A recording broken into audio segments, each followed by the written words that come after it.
we got to ask you, because everyone wants to know, where is Jess? What's going on with our new third host? Huh? Yo, what it is, people, we is back. Another day on Keep It G News.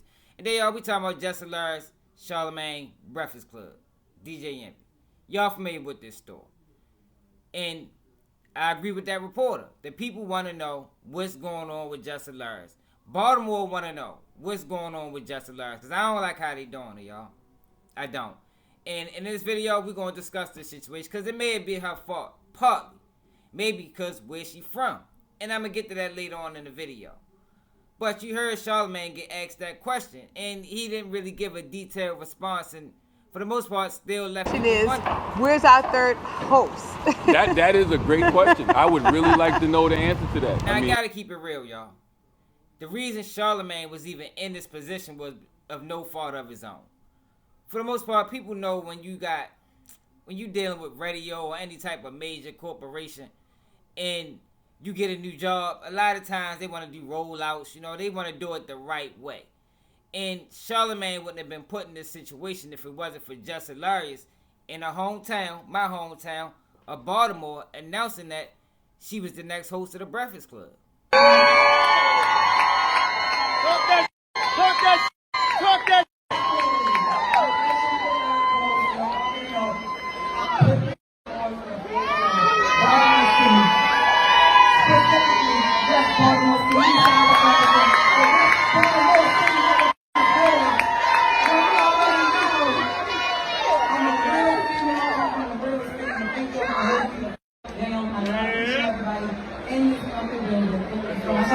Now, coming from Baltimore, y'all, I don't know how the outside world feel. I think, if I read her comments when she dropped that video, a lot of people was happy for her, but I know Baltimore was very happy for Jess Hilarious. Straight up, y'all. To know where she came from and to watch her career blossom and for her to get there, Breakfast Club, that's a big deal. Even though the numbers not really saying that, still a major platform. iHeartRadio is a powerhouse in that industry. So for her to get that job, that was major for the city. Salute to Jess Hilarious. And I get it in her situation, being from Baltimore and having a party in Baltimore. I think it might have been her birthday. I'm not sure. But she felt like it was, she can announce that in that situation. And I didn't see nothing wrong with that. But I understand business. So when you understand business and you know how these business plans and these business models are ran, you know that they say things like this. She made the announcement on Breakfast Club before it was even inked. And that's a problem. Let him finish. And that is a problem with corporate America. You are conducting yourself like you're independent bag fuel and Just Hilarious, and you can't do that when you fucking with the powers that be. That is Clear Channel and iHeartMedia. You cannot make an announcement saying you're on some. They have rollouts. They have things planned to get ratings. They want to get the ratings with Just Hilarious. They're gonna make it a surprise. They're gonna make an announcement. Private party. They need to make this a fucking extravaganza. Women empowerment. They had the whole movie ready she for her. fucked it up. She ruined the moment. And I'm sorry, Baltimore, she did some Baltimore shit. They don't be fucking listening. They be going rogue. She pulled a Carmelo. Baltimore niggas, I lived out there. They think totally different. The way that they think is the way that the world goes, and that's a different town. You can't carry that thought process even to the rest of the world, let alone corporate America. Yeah, you can't announce something before radio announces it. You can't do that. They had their way, like you say, the way they want to roll it out, a whole press release and all that stuff. Like, so if she prematurely announced that, they probably falling back like, nah. She fucked up her bag for them. I've been told plenty of times, your brand will never be bigger than our brand.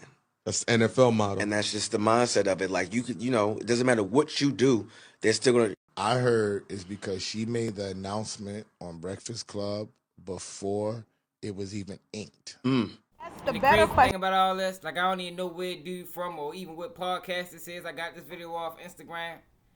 But I agree with him. Coming from Baltimore, we do have that habit, We think the world is Baltimore. And a lot of times it takes us so long to expand out of Baltimore mentally. But do I think Jess Hilarious was wrong? No, I don't. And I don't really like how they treating her about this whole situation. Like, you really gonna hold this woman that much accountable because what? She broke the rules? they think you can't trust her. It got to be something along those lines. And I told y'all about this industry.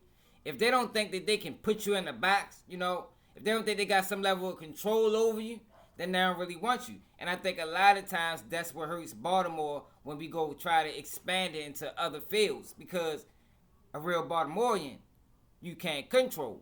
That's just what it is. I don't know if it's how we was raised or where we from, but that's what it is. It might be like that in a lot of places. But if you pay close attention, there's still cities that don't have anybody on. And I think it's a reason for that. And I think when it comes to Baltimore, the reason that Baltimore never expanded out of Baltimore, even music-wise, because we got the same problem music, is because they think Baltimore loose cannons. You can't control them. They're going to say what they want. They're going to do what they want to do. And that don't coincide with the industry and how the industry moves. The industry, for the most part, they want people that they can control. Now, Jess Hilarious was wrong, but are they holding her too much accountable? I ain't going to say too much accountable because you got to hold people accountable, but are they being too harsh? I think it's the correct word. Is iHeartRadio, Breakfast Club, being too harsh on Jess Hilarious?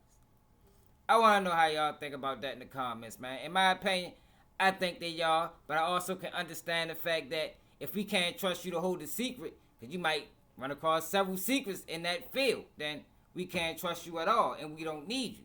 But if that's the case, say that. You know, why have everybody on edge like she's still gonna get this job, but they trying to iron out the details? Then they put in their what you want to call them guys, podcasters, I guess, co-hosts and hosts under the hot seat, because every time they get out, somebody's gonna ask them that, especially Charlamagne, considering the relationship that Charlamagne got with Jess Hilarious. So I don't know. I want to know how y'all feel about it in the comments, but I do believe that being from Baltimore, we do have a habit of thinking the world is Baltimore, and it's hard to change a true Baltimorean. I told y'all that on numerous occasions, and I salute Jess Hilarious for being who she is. And I don't never think that a person should bend and fold to whatever pressure that's being applied. You know, be you, stand on all 10. And it's just sad to see that being original or being yourself hurts you in this world that we live in. Like, for the most part, they want puppets. But when you're dealing with Baltimore, you're not going to get a puppet. I promise you. But let me know how y'all feel about it in the comments. Another day, keep it G News, and I'm out. Nigga can't do what I do, y'all niggas can't copy me. Let's keep shit G. Let's keep shit G. Let's keep the shit G. Let's keep shit G. Let's keep shit G.